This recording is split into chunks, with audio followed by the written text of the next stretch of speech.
Hitler என்ன பண்ணாரோ, Mussolini என்ன பண்ணாரோ அதை தான் இன்னைக்கு ட்ரம்ப் பண்றாரு.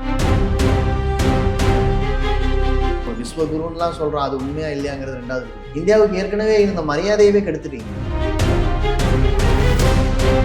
இப்ப ரஷ்யா கிட்ட இருந்தா நீங்க என்ன வாங்கி ஆகணும்? ஏன்னா நீங்க இந்த பக்கம் இருக்கிற ரூட்ல உங்களுக்கு என்ன வராது. அப்ப ரஷ்யா உங்களை அமெரிக்காவோட நண்பனா பார்த்தா உங்களை எப்படி ட்ரீட் பண்ணும்? இந்தியாவுடைய பொட்டன்ஷியல் என்ன பண்ணிருக்கணும்?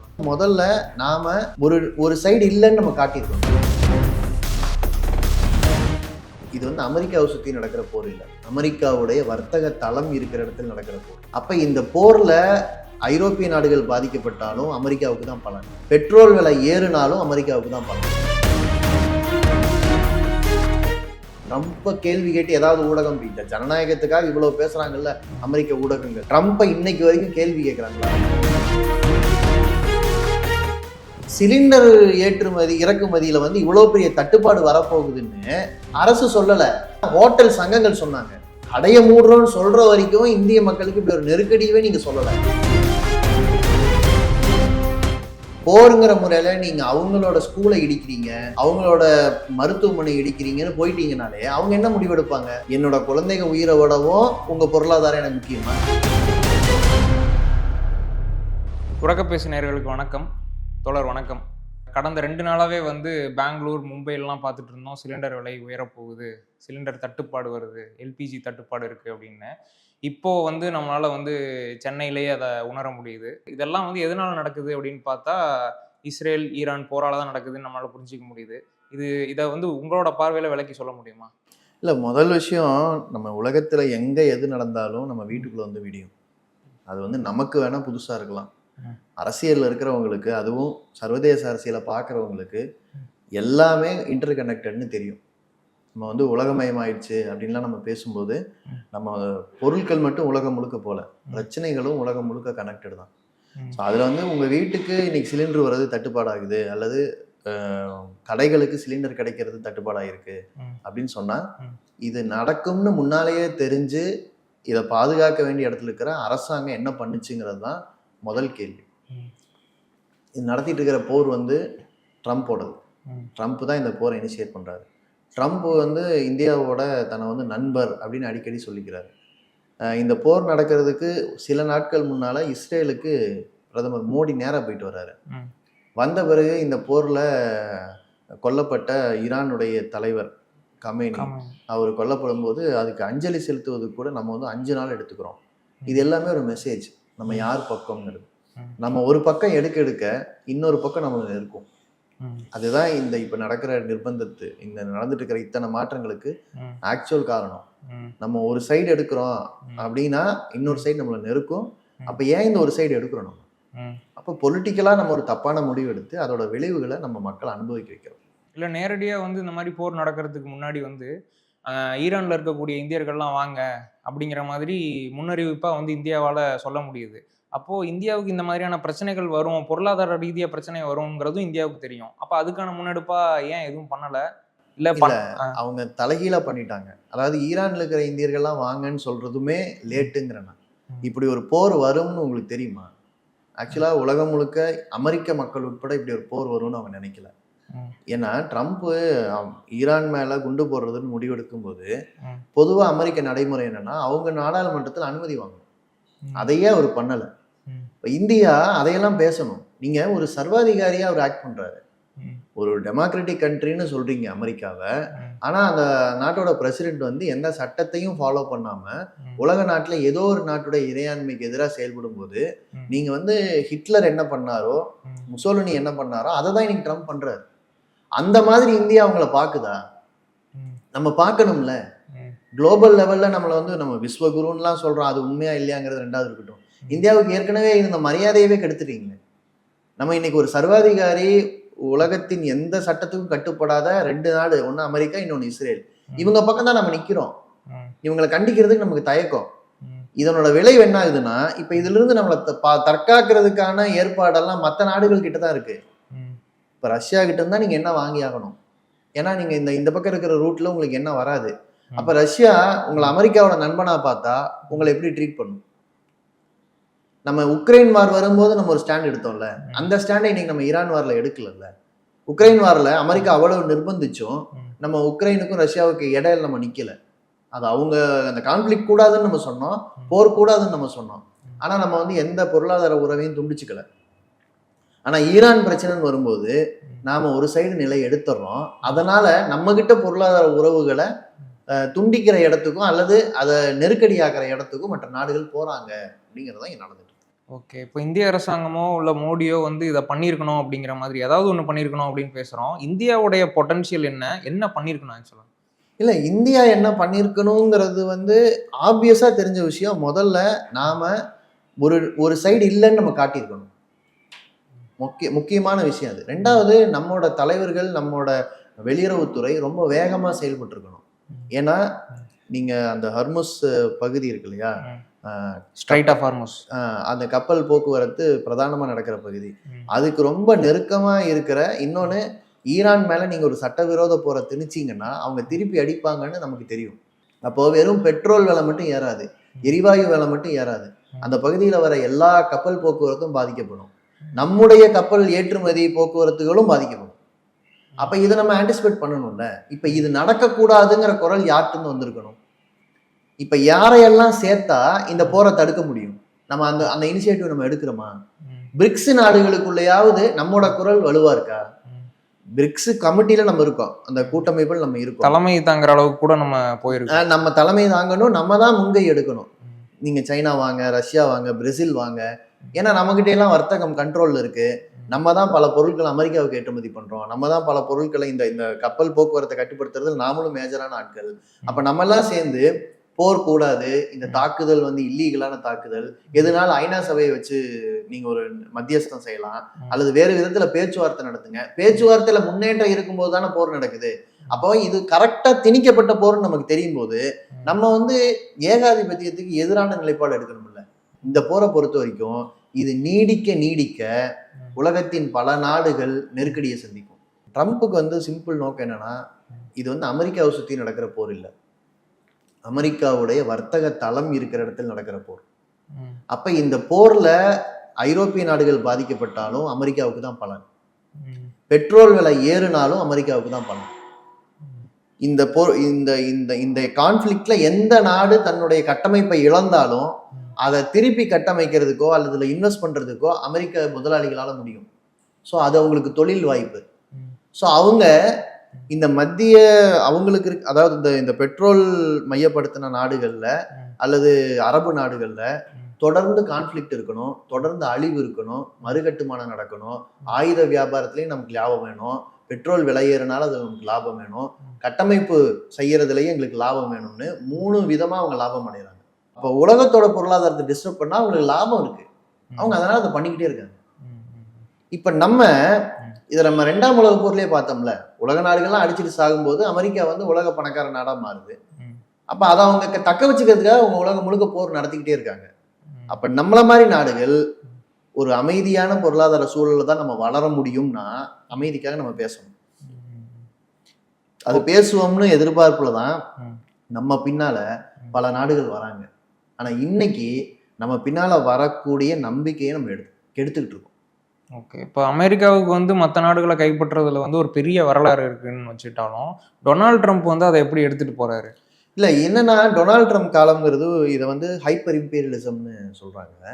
ட்ரம்ப்பை கேள்வி கேட்டு ஏதாவது ஊடகம் போயிட்ட ஜனநாயகத்துக்காக இவ்வளவு பேசுறாங்கல்ல அமெரிக்க ஊடகங்கள், ட்ரம்ப்பை இன்னைக்கு வரைக்கும் கேள்வி கேட்கறாங்களா? நீ எதுக்கு இப்படி நடந்துக்கிற, நீ ஏன் இவ்வளவு சர்வாதிகாரியா இருக்குன்னு கேட்கறாங்களா? அதை கேட்கலனால என்ன அர்த்தம்னா, அவங்க ஜஸ்ட் ஒரு ஃபன் மெட்டீரியலா ட்ரம்பை காமிச்சுக்கிட்டு அவர் செய்யற எல்லாத்தையும் நகைச்சுவையா கேலி பொருளா மாத்திக்கலாம் அப்படின்னு நினைக்கிறாங்க. ஆனா அவர் செய்யறதெல்லாம் டிவியில நமக்கு கேலியா தெரியும். நீங்க நடைமுறையில வரும்போது அவர் போடுற ஒவ்வொரு சிக்னேச்சரும் நம்ம ஊர்ல தானே பாதிப்பு ஏற்படுத்துது. ஸோ இதை வந்து பொலிட்டிக்கலா எதிர்க்கணும் நம்ம.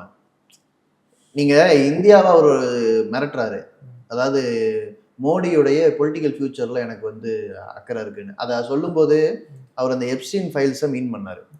அதாவது சிறுமிகளை கூட்டு போய் ஒரு தீவுல வச்சு மோசமான முறையில பாலியல் ரீதியா பயன்படுத்துறாங்க. அவர் எப்ஸ்டீன்கிற ஒருத்தர் வந்து அதுக்கான புரோக்கர். அந்த புரோக்கரை சந்திச்சாரு மோடி, அல்லது அந்த புரோக்கர் சொன்னதை மோடி கேட்டாருன்னு ஒரு பிரச்சனை வெளியில வருது.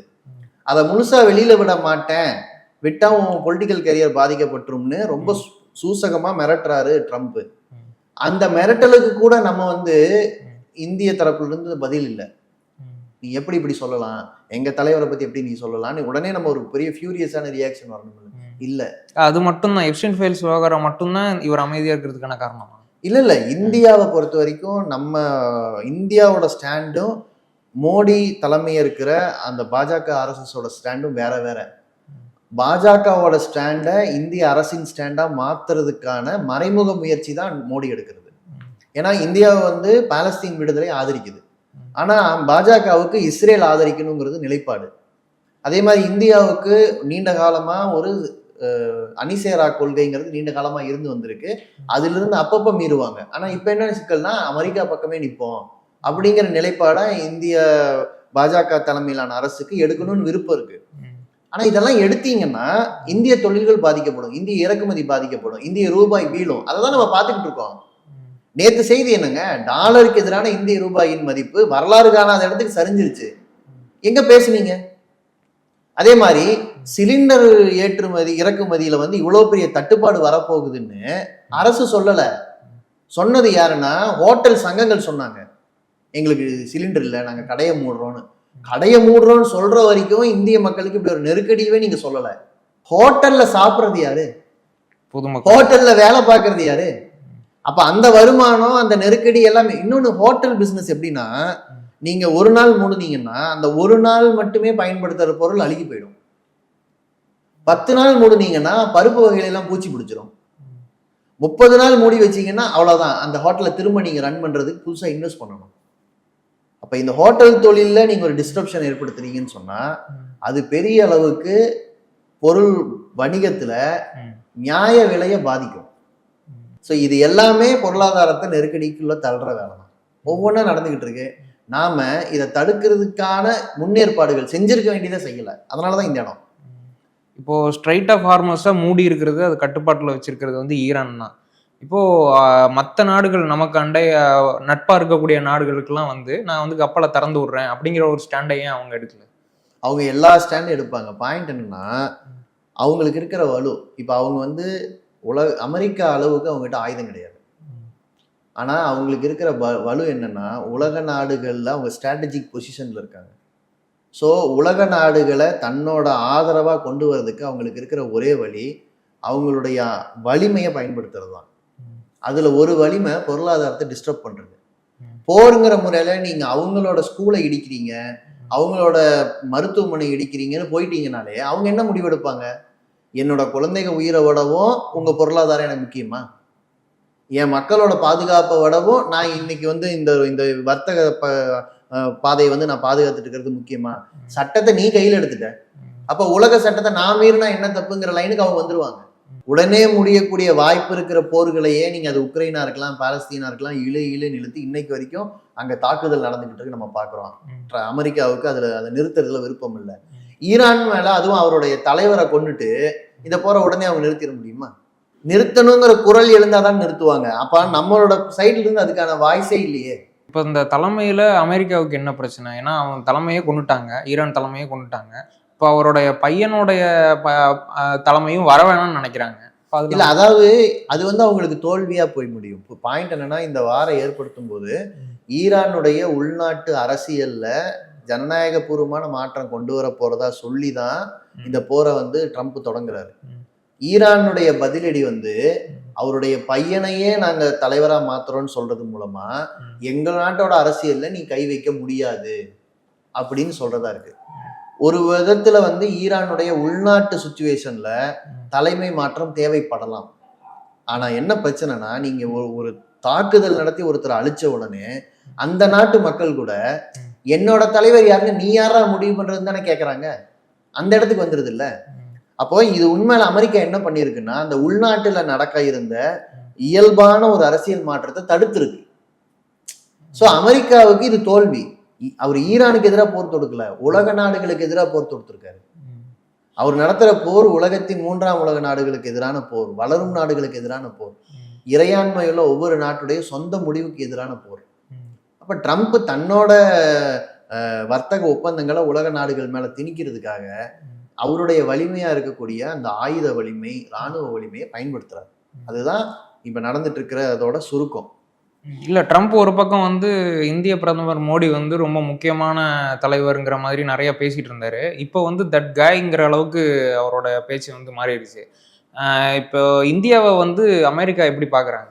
இல்ல அவர் ஆரம்பத்துல இருந்தே அவருடைய வார்த்தைகள் முழுக்க முழுக்க நான் சொல்றதை செய்யற இடத்துல இந்தியா இருக்கணுங்கிறதா தான் இருக்கு. அவர் வந்து என்னுடைய ரொம்ப நெருங்கிய நண்பர்னு பயன்படுத்தும் போதும் சரி, அல்லது இன்னைக்கு வந்து மோசமா அல்லது அவமானப்படுத்துற விதத்தில் நடக்கும்போதும் சரி, ரெண்டுலையுமே இந்தியா நான் சொல்றதை கேட்கணுங்கிறது தான். அது அமெரிக்கா ட்ரெஷரியோட பிரதிநிதியும் என்ன சொல்லியிருந்தாருன்னா, இந்தியா வந்து எங்களுக்கு வந்து ஒரு ஆக்ட்ரஸ் மாதிரி, நாங்க என்ன சொன்னாலும் அதை அவங்க திருப்பி அப்படியே சொல்லுவாங்கங்கிற மாதிரி பேசியிருந்தாங்க. அதை தான் அவங்க விரும்புறாங்க. ஆக்சுவலா ஒரு கிளிப்பிள்ள மாதிரி நம்ம இருக்கணும்னு விரும்புறாங்க. இதுக்கு பேர் தான் அவங்களோட ஸ்ட்ராட்டஜி. அவங்க 2025லயே அமெரிக்கா ஃபர்ஸ்ட்னு அந்த ஸ்ட்ராட்டஜியை அவங்க மாத்திட்டாங்க. நம்ம அதை படிக்கணும். உலக நாடுகள்லாம் அதை படிக்குது. இந்தியா அதை படிச்சுட்டு அதுக்கேற்ற மாதிரி ரியாக்ட் பண்ணணும். அமெரிக்கா ஃபர்ஸ்ட்டுங்கிற அந்த ஸ்ட்ராட்டஜிக்கு நாங்க உடன்பட மாட்டோம். உலக ஒழுங்கு, குளோபல் ஆர்டர், அதுல சட்டம் என்ன, ஐநா சபை என்ன சொல்லுது, உலக நீதிமன்றம் என்ன சொல்லுதுங்கிற அந்த அடிப்படைக்குள்ள இவங்க போவே இல்லை. அது பாலஸ்தீன் மேல நடத்தின ஜெனசைடல் வார்லயே நம்ம அதை சொல்லல. அங்கதான் நம்ம சிக்கலுக்கு முதல்ல உள்ளாகிறோம்.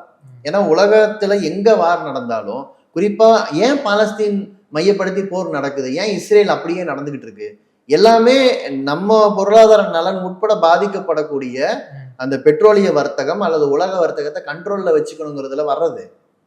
அமெரிக்கா கிரீன்லாண்டை பிடிக்கிறேன்னு சொல்றது காரணம் என்ன?